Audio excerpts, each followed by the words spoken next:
Hello.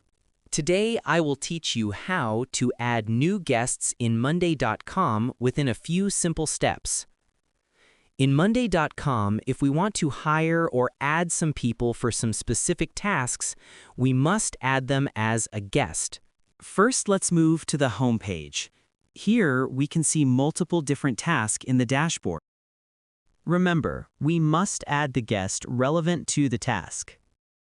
After deciding for which task we need to add guest, click that particular task. Here, we can view the task details. Now at the right side corner, we can view an invite button. Click the invite button. Here we can view a new interface called Invite to this board, where we can see a search bar. For adding new guest in the tasks, we can enter the guest name or guest email address in the search bar. After adding guest details in search bar, and if the details matches, then the guest profile should pop up right out. Remember, adding guest is the most efficient way for creating an effective collaboration for carrying out the project. Boom!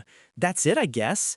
Through this few steps, now you are good to go and can add a particular guest relevant for a particular task.